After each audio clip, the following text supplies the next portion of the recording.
Biografi Jenderal Sudirman. Identitas asli Jenderal Sudirman. Jenderal Sudirman bernama asli Raden Sudirman yang lahir pada 24 Januari 1916 di Purbalingga, Provinsi Jawa Tengah.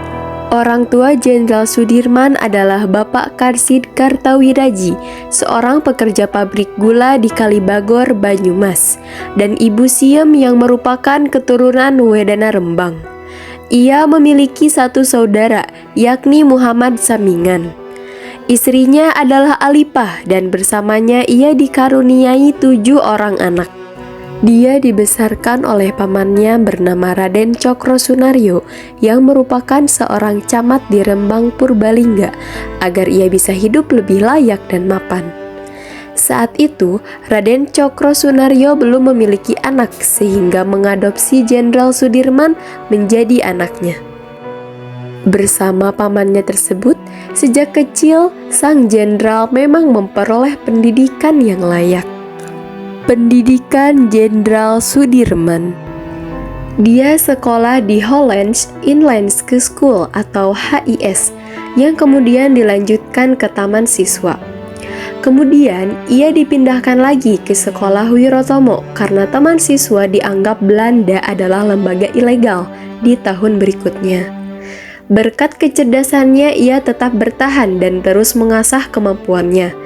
Jenderal Sudirman pun akhirnya mulai ikut mendirikan organisasi Islam saat usianya masih remaja, yakni Hizbul Wathan miliki organisasi Muhammadiyah. Karena dedikasinya sejak dini itu, akhirnya Jenderal Sudirman diberi kepercayaan untuk memimpin organisasi tersebut di Cilacap. Jiwa kepemimpinan Jenderal Sudirman sudah muncul sejak ia masih muda, sehingga masyarakat segan dan hormat kepada sang jenderal tersebut. Ia pun melanjutkan studinya di Quick School atau sekolah khusus untuk calon guru. Meskipun akhirnya tidak terselesaikan karena masalah biaya, Jenderal Sudirman pun kembali ke Cilacap dan mengajar guru sekolah dasar Muhammadiyah di sana. Karir militer Jenderal Sudirman.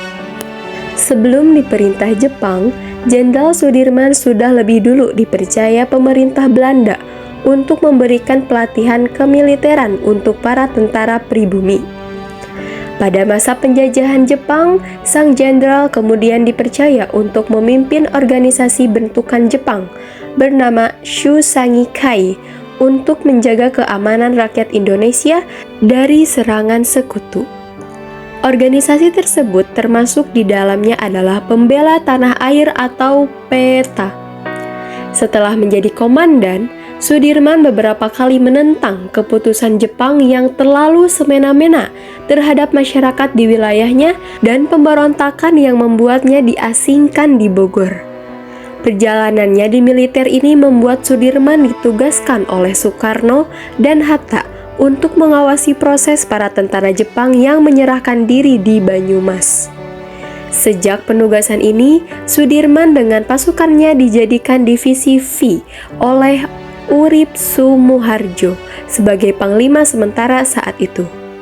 Jenderal Sudirman menjadi panglima divisi V dengan pangkat kolonel setelah terbentuknya Tentara Keamanan Rakyat. Pada tanggal 12 November 1945 di konferensi TKR, Sudirman lalu diangkat sebagai panglima tertinggi TKR dan pada 18 Desember 1945 diangkat menjadi panglima besar TKR. Perjalanannya di militer memang termasuk yang cemerlang karena peran besar seorang Sudirman. Karena sejak terjangnya inilah yang membuat Sudirman diangkat menjadi Jenderal Panglima Besar Tentara Rakyat Indonesia atau TRI pada 25 Mei 1946 hingga membuatnya menjadi Jenderal Panglima Besar Tentara Nasional Indonesia pertama pada pemilihan Panglima Besar yang dilakukan pada tanggal 12 November 1945. Sambil menunggu pengangkatan, Sudirman memerintah pasukannya untuk melakukan Inggris dan Belanda di Ambarawa.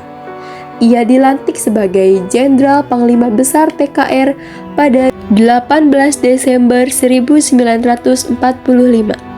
Wafatnya Jenderal Sudirman. Penyakit yang diderita Jenderal Sudirman kian parah setelah memaksakan diri untuk tetap bergelia melawan Belanda. Kondisinya yang semakin memburuk tersebut rupanya tidak membuat Jenderal Sudirman menyerah untuk sembuh. Sang jenderal tetap rajin kontrol ke rumah sakit Panti Rapih di Yogyakarta untuk berjuang melawan penyakitnya. Saat ini ia sedang dirawat di Sanatorium Pekem, Desember 1949. Jenderal Sudirman memperoleh berita bahagia karena Belanda akhirnya mengakui kedaulatan Indonesia melalui Republik Indonesia Serikat, tepatnya pada tanggal 27 Desember 1949. Sang jenderal pun akhirnya dipindahkan ke Magelang untuk memperoleh perawatan yang lebih intens. Namun upaya pengobatan sang jenderal tidak berhasil. Tepat 1 bulan setelah kedaulatan Indonesia merdeka dari Belanda, Jenderal Sudirman wafat karena penyakit yang ia derita pada tanggal 29 Januari 1950. Ada pasukan konvoi dengan 4 buah tank dan 80 buah kendaraan bermotor kemiliteran Indonesia yang mengiringi pemakaman Jenderal Sudirman di Taman Makam Pahlawan Semaki, Yogyakarta. Kepergian Jenderal Sudirman ini dinobatkan sebagai kepergian sang pahlawan pembela kemerdekaan.